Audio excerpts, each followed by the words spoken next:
எல்லாம் விஜய் பின்னால போறாங்க. என் தலைமையை ஏற்றுக்கொண்டு சாதி ஒழிப்பு அரசியலை உள்வாங்கி கொண்ட ஒரே ஒரு சிறுத்தை கூட வெளியேற மாட்டான். போறவன் போட்டு அதெல்லாம் ஃபில்டர் ஆகிறது நல்லதுதான் அப்படின்னு. அது ஃபில்டர் ஆகணும். திமுகவுக்கு வக்காலத்து வாங்கவே இல்லை. நாங்கள் பேசுகிற அரசியலிலும் நீங்கள் அடிப்படையில் கை வைக்கிறீர்கள். எங்க கொள்கைக்காக போராடுகிறோம். நீ திமுக விமர்சனம் பண்ணுங்க, அவங்க உங்களுக்கு பதில் சொல்லுவாங்க. 10 சீட்டு ஒருத்தன் கொடுத்துறான், 15 சீட்டு கொடுக்குறான், உடனே ஆட்சி பிடிச்ச முடியுமா? அனாதன சக்திகள் இந்த மண்ணிலே வேரூன்றி விடக் கூடாது என்கிற போது அவர்களை தனித்து நின்று எதிர்க்கிற வலிமை இன்னும் எங்களுக்கு போதவில்லை. எனவே அவர்களை எதிர்க்கிற அத்தனை பேரோடு நாங்கள் கைகோர்த்து நிற்கிறோம். இடதுசாரிகளோடு நிற்கிறோம். காங்கிரஸோடும் கூட எங்களுக்கு முரண்பாடு இருந்தாலும் சேர்ந்து நிற்கிறோம். ஏனென்றால் திருமாவளவன் உயர்த்தி பிடித்த அரசமைப்பு சட்டத்தை இன்றைக்கு ராகுல் காந்தி உயர்த்தி பிடிக்கிறார். இன்னைக்கு என்ன உத்தியை கையெடுத்துட்டாங்கன்னா, திருமாவளவன் பறையர்களுக்கு எதிரி, சாதி ஒழிப்பு அரசியலை பேசுகிறேன், அதனால் அவர்கள் எதிரி இருக்கிறார். அவருடைய நோக்கம் என்ன? நாங்களாம் எங்க சாதி பெருமை பேசுறோம், உன் ஜாதி பெருமை பேசு. இந்த நாளிலிருந்து இந்த நாள் வரையில் உண்மையான அம்பேத்கரியவாதியாக சாதி ஒழிப்பு அரசியலே முதன்மையானது பேர் புறப்பட்டு இருக்கிறார். குடிப்பெருமையா, சாதி பெருமை இல்லை. எவ்வளவு பெரிய அயோக்கியத்தை நம்பாரு. திராவிடர்கள் நிறைந்த ஒரு தேசமாக இருந்தது என்று புரட்சியாளர் அம்பேத்கர் சொல்லுகிறார். அவர்களுக்கு பழைய பெயர் நாகர்கள் என்று அவர்தான் அடையாளப்படுத்துகிறார். இது அம்பேத்கர் சொன்னது, நான் சொல்லவில்லை. அம்பேத்கர் சொன்னது தவறு என்றால் பொது மேடையிலே விவாதிக்கலாம். இந்துக்களே ஒன்று சேர்ந்து சேர மாட்டான்.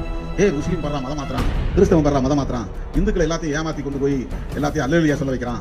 அண்ணன் பிரபாகரன் அவர்கள் கூட சிங்கள இனத்தின் மீது விருப்பம் விடவில்லை. கவனமா நீங்க பார்க்கணும். தமிழரசன் தமிழ்நாடு விடுதலை படை வைத்திருந்தார். அவரும் நேசித்த இயக்கம் தான் விடுதலை சிறுத்தைகள் கட்சி. 22 நாடுகள் பிரபாகரன் அவர்களை எதிர்த்து களத்தில் நின்றன. ஏன் அவங்களெல்லாம் யாரும் நீங்க பேச மாட்டேங்கிறீங்க? அது நீ பேசுற அரசியலே தப்புடான்னு நான் சொல்றேன். நீ பேசுற அரசியலே தப்பு.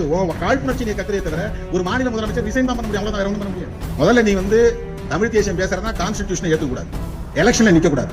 இந்தியாவில் உள்ள எல்லா ஒடுக்கப்பட்ட சாதிகளும் ஒன்று சேர்ந்து ஒரு அரசியல் சக்தியாக மாறினால்தான் சாதியை ஒழிப்பதற்கான ஒரு முன்னெடுப்பையே செய்ய முடியும். ஆனாலும் தமிழர் என்கிற ஒரு இனம், பாரம்பரியம் உள்ள ஒரு இனம், அறிவு சார்ந்த ஒரு பேரினம், அதன் தனித்தன்மையை இழந்துவிடக் கூடாது என்பதற்காக நீட்டை எதிர்க்கிறோம், இந்தி திணிப்பை எதிர்க்கிறோம், வடவர் ஆதிக்கத்தை எதிர்க்கிறோம், சமஸ்கிருதமய மாதலை எதிர்க்கிறோம்.